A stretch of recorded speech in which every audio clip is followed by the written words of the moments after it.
Hola, ¿qué tal? ¿Cómo están? Muchas gracias por estar nuevamente acá con nosotros y bienvenidos a una nueva charla de la iniciativa Ciencia Abierta, una instancia que busca fortalecer el vínculo entre investigadores, divulgadores, divulgadoras, científicas y toda la sociedad a través de estos encuentros en formatos lúdicos y participativos, promoviendo la socialización y apropiación del conocimiento.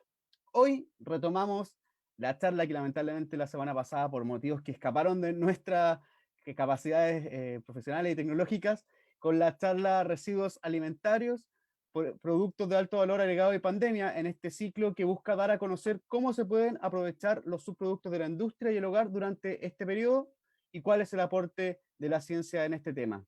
Con el título Uso de plásticos, situación actual y nuevas perspectivas, ahora sí, invitamos a Diana Leiva Portilla, ingeniera en alimentos de la Universidad de La Serena y máster en ciencias en ingeniería en alimentos de la misma casa de estudios, para hacer una revisión en el uso histórico del plástico y sus consecuencias.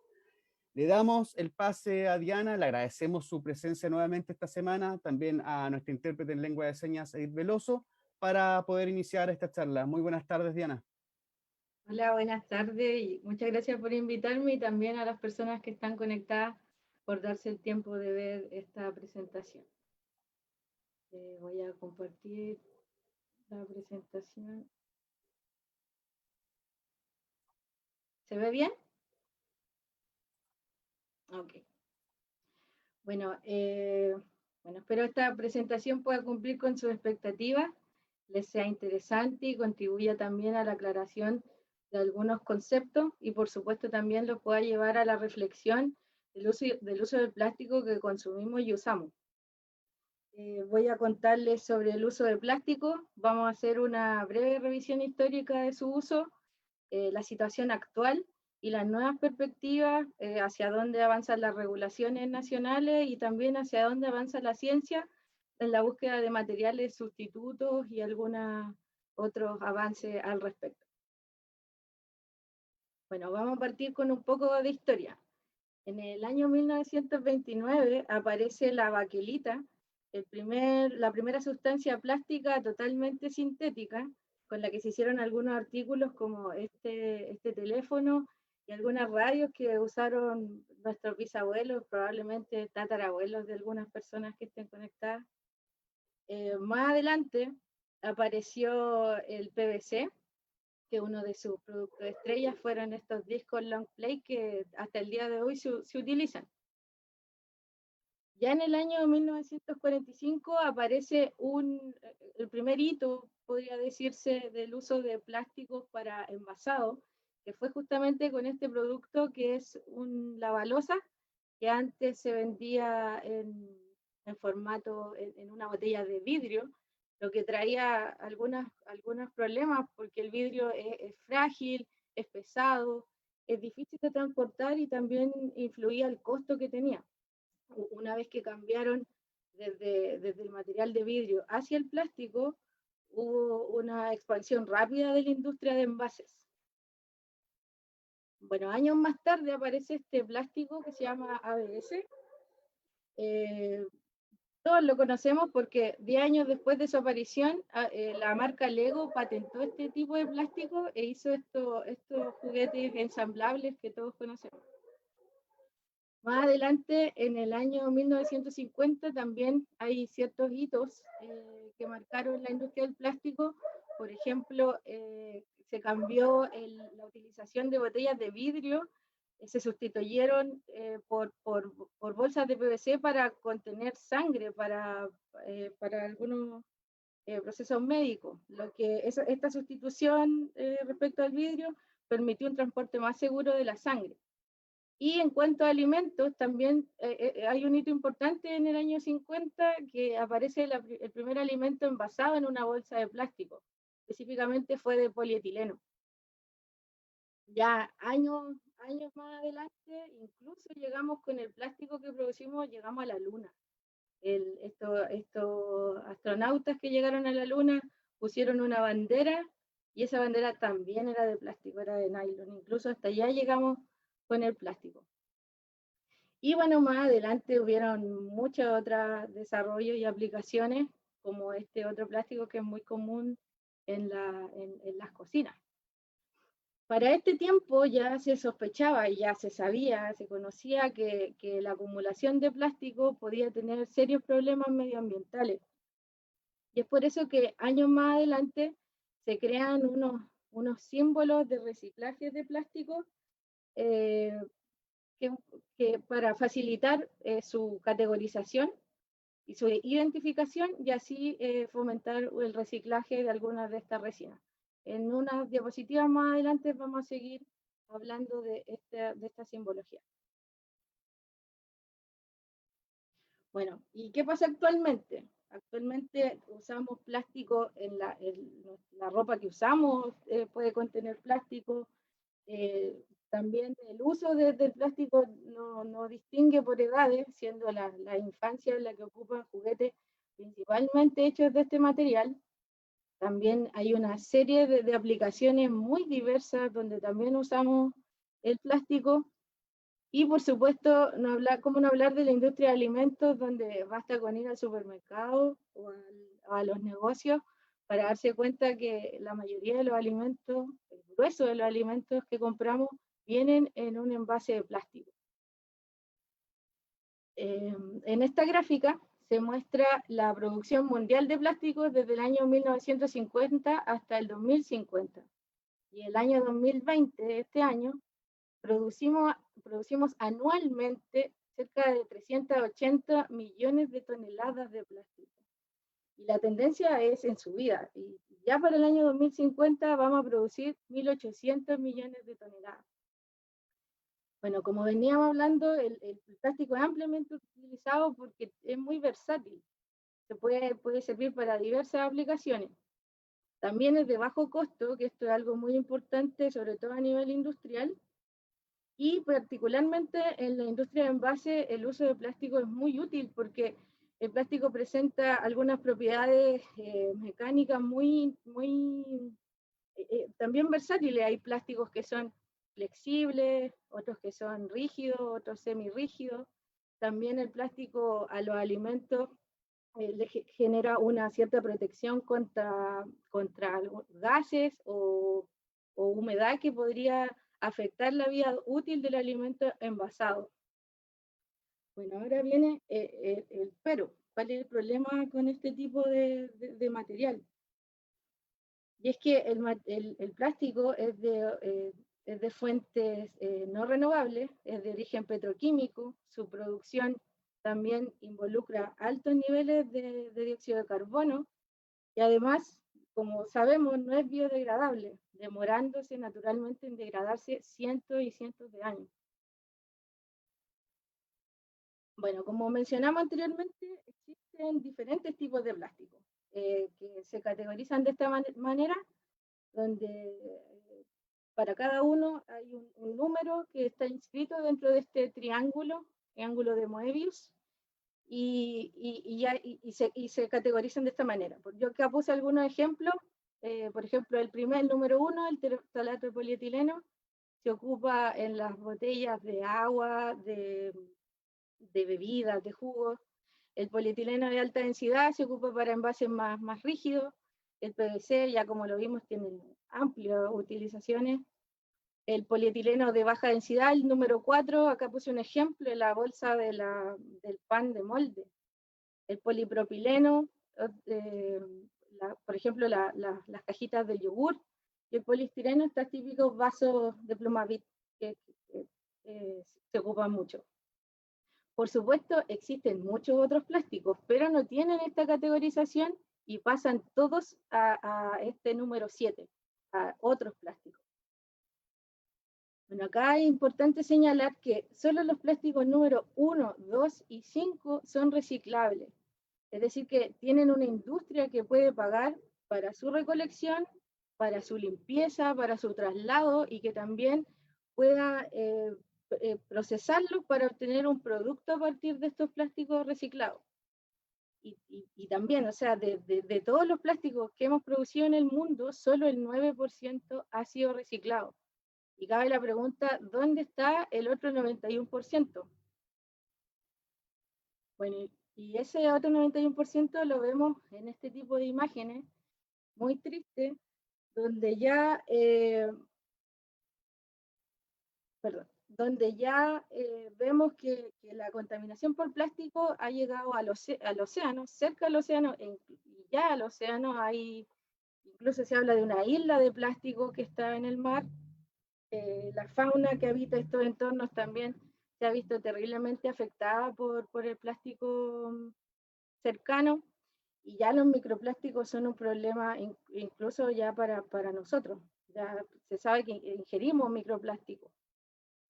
Y hay otra cuenta muy triste, que es que ya al año 2050 se estima que van a haber la misma cantidad de materiales plásticos que peces en el mar. Por lo tanto, se hace necesario tomar medidas y acciones contra esta otra pandemia, que es la pandemia del plástico, y por esto cobra mayor fuerza el desarrollo y la búsqueda de nuevos materiales que sean más amigables al medio ambiente, como por ejemplo que sean materiales biodegradables o compostables. Bueno, cuando hablamos de un material biodegradable, se habla cuando es un material plástico que es capaz de sufrir una degradación hacia estructuras más simples por acción de microorganismos. La estructura del plástico es una estructura grande y que a través de la acción de otros microorganismos se va segmentando por el medio de un proceso que se llama hidrólisis, que son cortes en esta estructura y se van obteniendo segmentos más pequeños.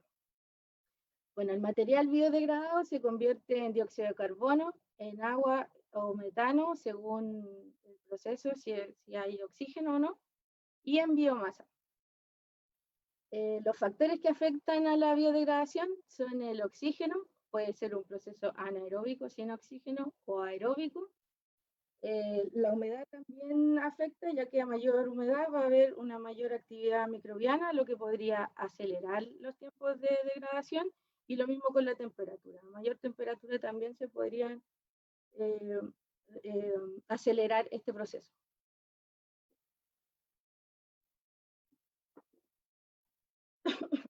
Bueno, quise ponerle este ejemplo de unas bolsas que vi hace un tiempo que eran muy comunes. Este tipo de bolsas que decían que eran oxo-biodegradables o fotodegradables, tenían estas imágenes de árboles, colores verdes, que hacían pensar que eran de cierta manera amigables con el medio ambiente, pero la verdad es que este tipo de bolsas, por ejemplo las oxodegradables, a los materiales, a las resinas plásticas se le agregan algunos aditivos que pueden acelerar la degradación, pero es solo una degradación física, o sea, la bolsa va a ir perdiendo volumen, va a ir disminuyendo o convirtiéndose en pequeños trozos, pero finalmente esos trozos también se van a demorar cientos y cientos de años en degradarse. Al final va a ser prácticamente lo mismo. Lo mismo con las bolsas fotodegradables, que en vez de una agregación de aditivos que acelere la degradación física, esto sucede cuando las bolsas están en contacto con rayos ultravioletas. Bueno, el otro concepto que también es muy importante es cuando hablamos de un material compostable. Es un material plástico capaz de sufrir descomposición biológica por acción también de microorganismos como bacterias y hongos, donde también a través de procesos de hidrólisis se van degradando el material. Bueno, el material compostado se convierte en dióxido de carbono, agua y en materia orgánica, lo que conocemos como compost. Bueno, a diferencia de los materiales biodegradables, un material compostable no deja microplásticos ni residuos tóxicos, y además genera este compost que puede servir como una alternativa a los fertilizantes minerales. Este año quise poner esta noticia porque este año apareció, me parece que en julio, apareció en el diario que Talca va a tener la planta de compostaje más grande del país. Y esto marcaría un hito, ya que genera opciones tanto para compostar los desechos orgánicos domiciliarios de esa ciudad, y también abre un espacio para cuando se quieran compostar algunos materiales plásticos, pueden tener cabida en estas plantas. Bueno, aquí cabe preguntarse también qué pasa en el resto de Chile, o si hay, hacia dónde avanzan las políticas públicas en este sentido. Acá les voy a mostrar la ley REP, la ley 20.920. REP significa responsabilidad extendida del productor. Esta ley busca que las empresas e industrias que generan desechos orgánicos y desechos plásticos se responsabilicen en estos desechos que generan a través de estrategias como disminución de desechos, reutilización y reciclaje. Esta ley promueve directamente la economía circular. Este es un concepto también muy importante que que ya está en boga, que también vamos a conversar acá. Conocemos la economía lineal, que es la economía que ya venimos conociendo desde hace tiempo, donde se toma una materia prima, la materia prima, pasa por procesos de producción, luego se consume o se usa y finalmente pasa a ser un desecho. Es algo totalmente lineal, de materia prima a desecho.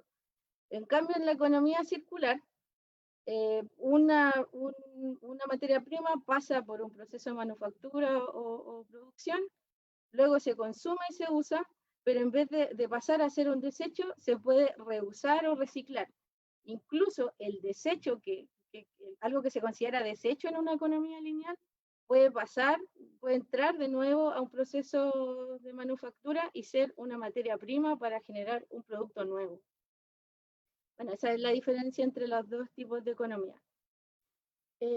Bueno, por supuesto la ley REP tiene considerado la educación a la ciudadanía en cuanto a manejo de residuos.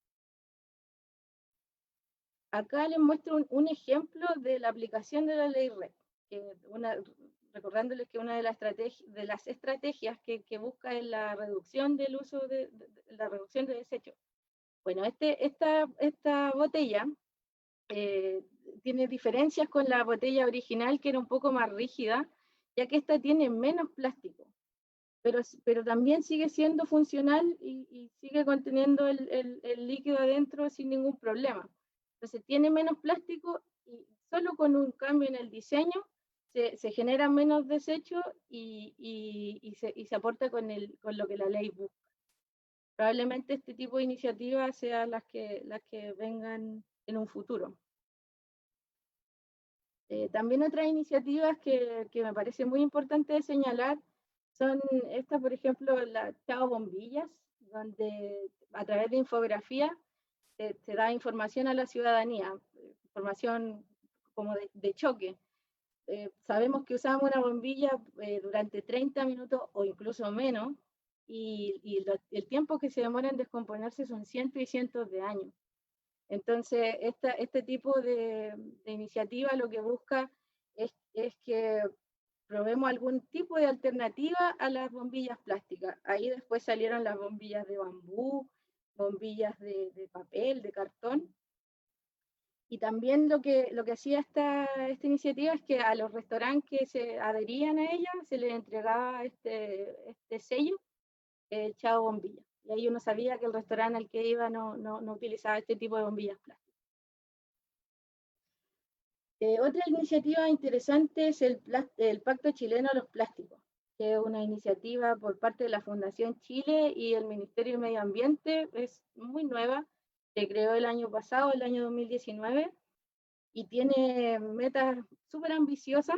Por ejemplo, que para el año 2025 ya el 100% de los plásticos que se desarrollen en Chile sean reciclables, reutilizables o compostables. Otra de las cosas que propone es que por lo menos un 25% del plástico que se usa para generar un producto sea un plástico reutilizado. Y así tienen una serie también de propuestas que también son muy interesantes. Otra iniciativa fue la Chao Bolsas Plásticas. Esta la conocemos todos porque ya el pasado 3 de agosto, solo el mes pasado, pasó a su fase final de prohibición, donde ya en los supermercados y en los negocios nos entregan bolsas, a menos que, o materiales plásticos, a menos que estos plásticos sean envases primarios, es decir, que estén en contacto directo con un alimento. Y otra iniciativa interesante es la regulación de los plásticos de un solo uso. Bueno, los plásticos de un solo uso, tal como le dice su nombre, son plásticos, por ejemplo, estos cubiertos, cuando uno va a un patio de comida, come y los cubiertos ya pasan a ser desechos. O lo mismo cuando compramos un dulce. Compramos el dulce, nos comemos el alimento, su interior, y el plástico en el que venía ya pasa a ser desecho. Por lo tanto, esos son los plásticos de un solo uso.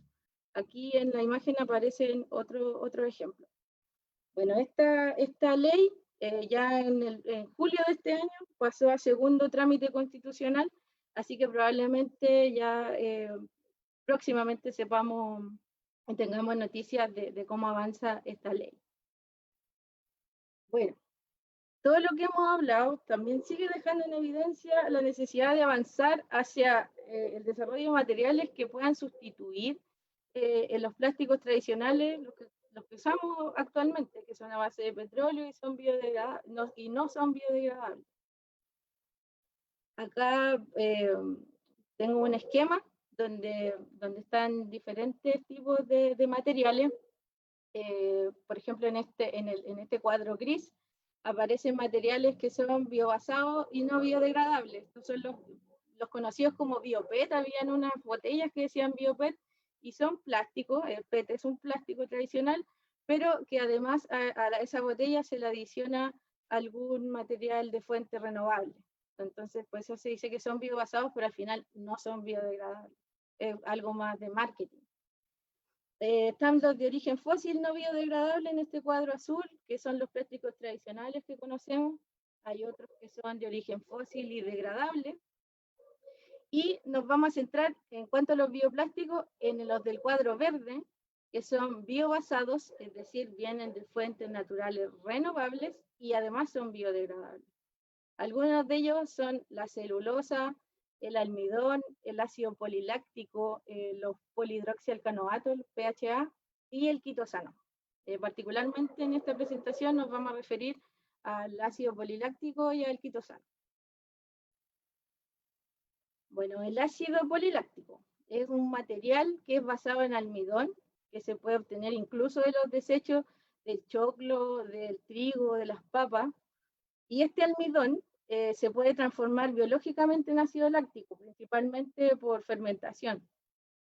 Se obtiene el ácido láctico, que es un monómero, una estructura, digamos, y a través de un proceso que se llama polimerización, esta estructura sola se puede polimerizar, es decir, se puede repetir y se pueden formar grandes cadenas, y es lo que se llama el ácido poliláctico.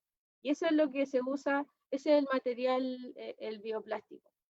Acá les pongo algunos ejemplos del PLA ya utilizándose. Vemos que se utiliza en bandejas de carne, en algunos vasos, se utilizan en algunas cosas que son muy parecidas a lo que usamos con los materiales tradicionales. Yo creo que este es el plástico que más opciones de industrializarse tiene. Y sin ir más lejos, yo los champiñones que compro en el supermercado vienen en una bandeja similar a la de la carne, pero vienen y son de ácido poliláctico. Bueno, y el otro material interesante es el quitosano. El quitosano se obtiene desde la quitina, y la quitina a su vez se obtiene desde desechos de crustáceos como camarones y langostinos. La quitina es el segundo polímero natural más abundante en la Tierra después de la celulosa. El quitosano es un material que es biodegradable, no es tóxico, incluso se han hecho envases comestibles a partir de él, y presenta algunas características muy interesantes respecto a otros bioplásticos, como es su actividad antibacteriana y antifúngica. ¿Cómo se hace un film de quitosano? Se obtiene con la solución del film de quitosano, se agrega en un molde. Este molde se deja secar y luego se obtiene el film. Acá esta es una imagen del film obtenido en el laboratorio. Acá el molde que usamos fue una placa Petri. Y para demostrar la actividad antifúngica que tiene este material, traigo esta figura donde hay dos filas de frutillas. Las que están abajo, dice CH, se sumergieron en esta solución de quitosano y se almacenaron por 15 días. Las que están arriba son frutillas solas, no tienen quitosano. Y ya vemos que al día 5, las frutillas que no están recubiertas ya tienen una aparición de hongo, y ya al día 15 están totalmente colonizadas. Y eso no sucede con la frutilla que sí estuvieran recubiertas. Y ahí se demuestra la actividad antifúngica que tiene este material. Que para mí personalmente es muy importante porque yo trabajo con él para mi tesis doctoral.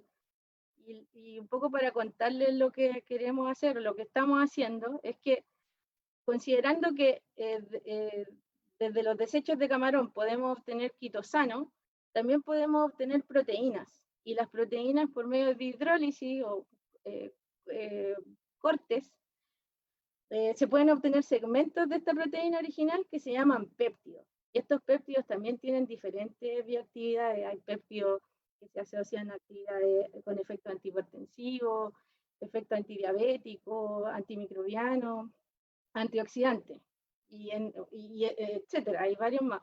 Pero nosotros queremos aprovechar los péptidos antioxidantes obtenidos de los desechos de camarón y de esta manera usar los desechos del camarón, agregar los péptidos en el quitosano y así obtener un material, un bioplástico que sea biodegradable y además antioxidante, todo a partir de los desechos del camarón, que en particular para la región de Coquimbo es súper relevante, una industria muy relevante, porque acá se procesa más de la mitad del camarón chileno a nivel nacional.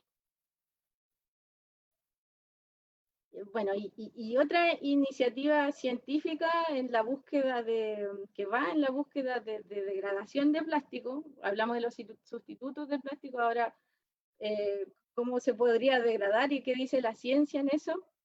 Acá les comparto una publicación, un trabajo publicado el año pasado sobre querían potenciar el uso de una enzima que es capaz de degradar plástico.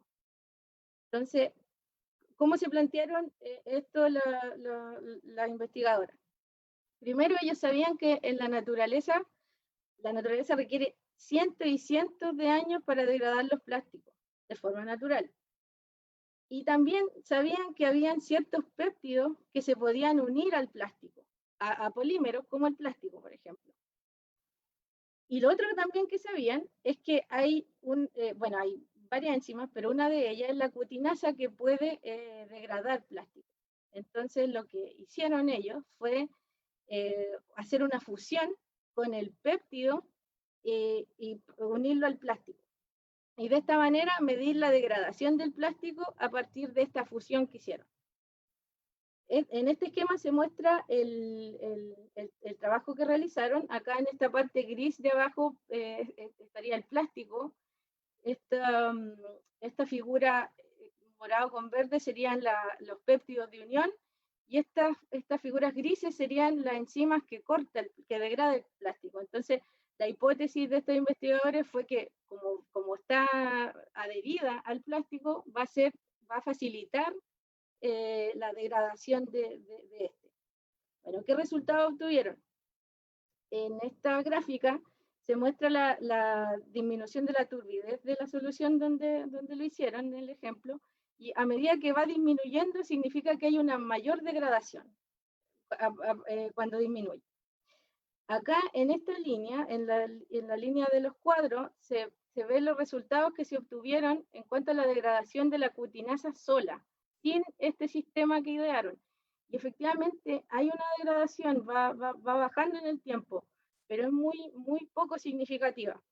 Y si lo comparamos con los resultados que obtuvieron con este sistema que recrearon, sí hay una disminución ya mucho más significativa, una degradación del plástico que utilizaron, que en este caso fue poliéster con poliuretano. Bueno, este es un ejemplo de cómo la ciencia podría avanzar en este sentido en la degradación de los plásticos. Bueno, y finalmente, haciendo un resumen de qué fue la presentación, hay varias cosas que identificamos para apuntar hacia un desarrollo sustentable como país. Revisamos primero algunos conceptos de educación ambiental, como la biodegradabilidad, el compostaje y la economía circular. También hablamos de algunas políticas públicas también que apuntan hacia eso, como la ley REP, la regulación de plásticos de un solo uso, entre otras iniciativas que también revisamos. Vimos también algunas alternativas al plástico, entre ellos están los bioplásticos, y también acabamos de ver estas iniciativas que apuntan a degradar plásticos, que tienen más que ver con avances científicos que ojalá pudieran tener finalmente una transferencia tecnológica, es decir, que puedan ser industrializables en algún momento. Bueno, y finalmente, ¿qué podemos hacer nosotros como ciudadanía? Es cambiar nuestros patrones de consumo. Conociendo esta pandemia del plástico, podemos reducir el consumo que tenemos, y lo que nos queda es aceptar el desafío que debemos tomar como ciudadanía para avanzar hacia un desarrollo sustentable. Bueno, espero le haya gustado la presentación y muchas gracias por su atención.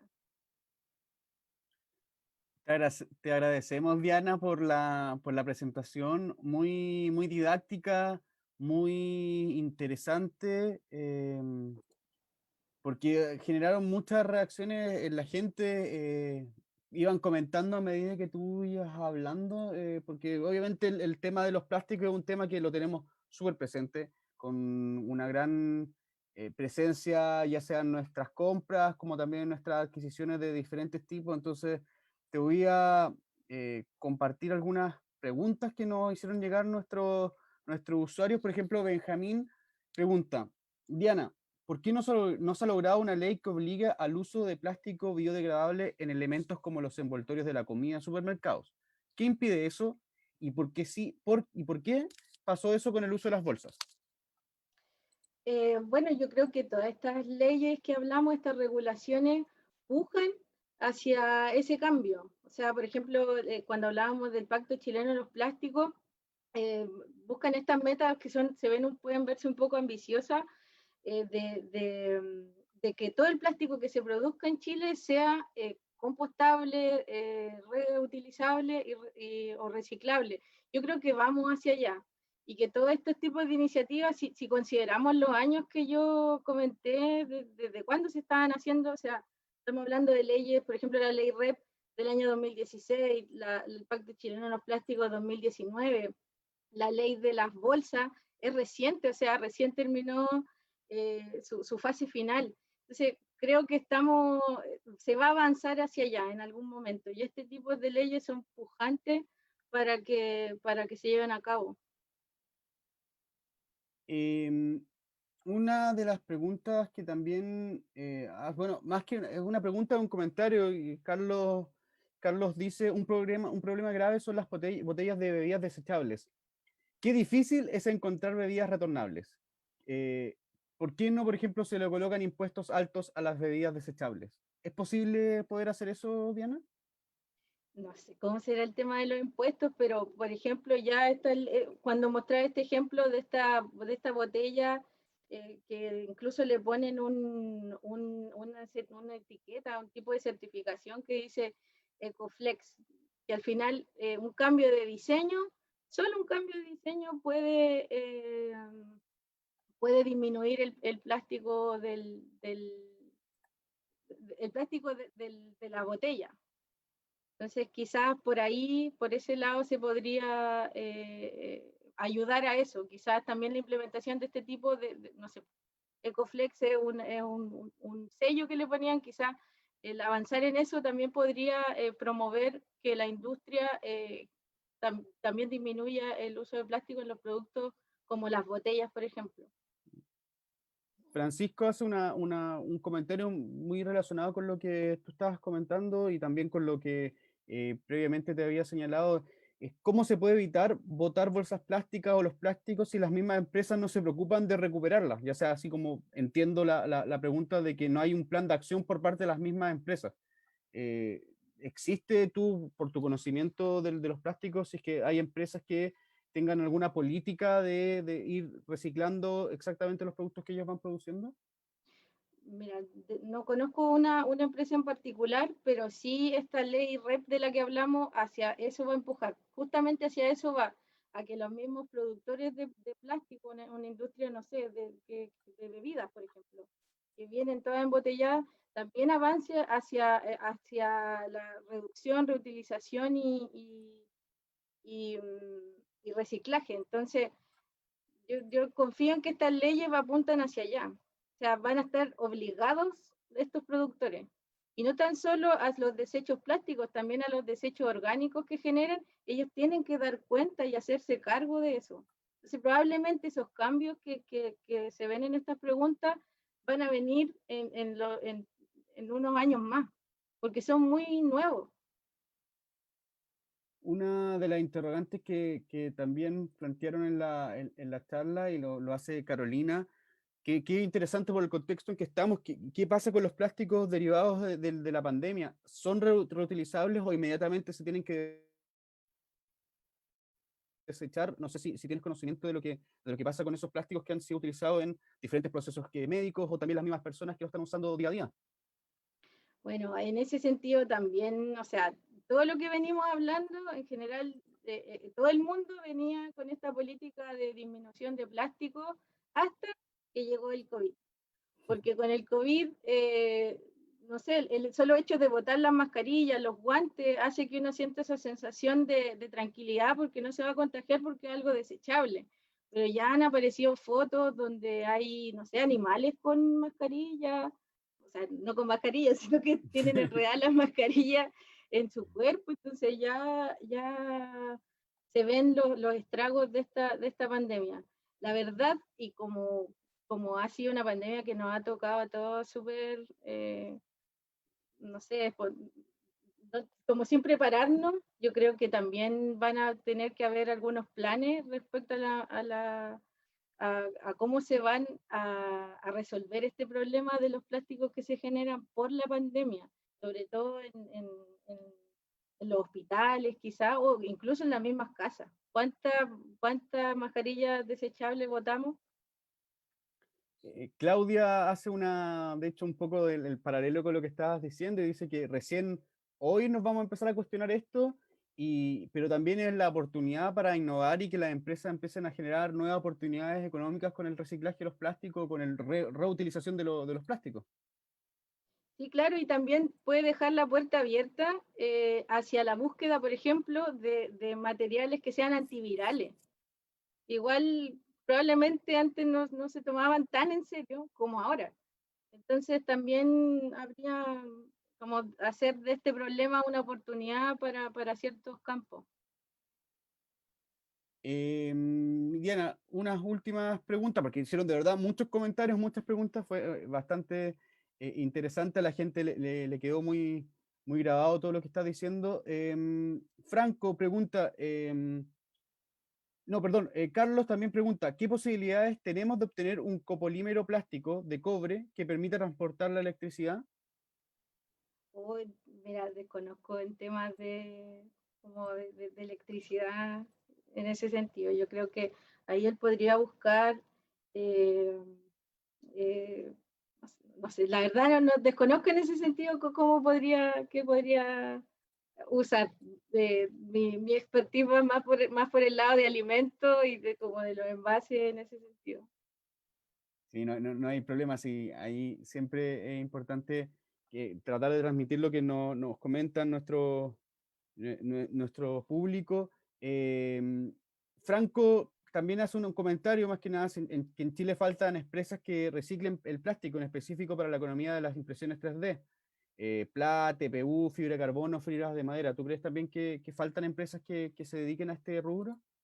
Sí, de todas maneras. Igual también las impresoras 3D yo creo que es algo muy naciente, quizás con el COVID y porque han aparecido estos makers, puede haber más mercado para las impresoras 3D. Quizás en ese sentido, una vez que vaya avanzando el mercado, podrían aparecer algunas novedades algunas empresas que apunten hacia la reutilización de esos plásticos y los puedan volver a ser una materia prima para volver a usarse en la misma impresora.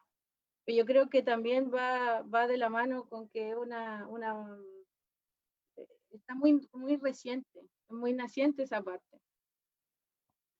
Ya para terminar, y bueno, y agradeciéndote tu espacio, también te quiero dejar una invitación porque Anabel hizo un comentario y a ver si, bueno, si te puedes dejar el aviso a la gente, que sería ideal poder divulgar esta charla en los colegios porque le pareció muy interesante. No sé si tú puedes dejar acá algún correo o cómo pueden contactarse contigo para ver si puedes ir a dar a conocer esta charla con estudiantes, con docentes, en realidad con toda la comunidad educativa de la región de Coquimbo.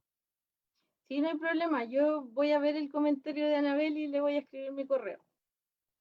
Muchas gracias, Diana. De verdad, agradecemos a ti, agradecemos a todas las personas que comentaron. Hubo de verdad mucha interacción, mucha gente que agradeció esta charla.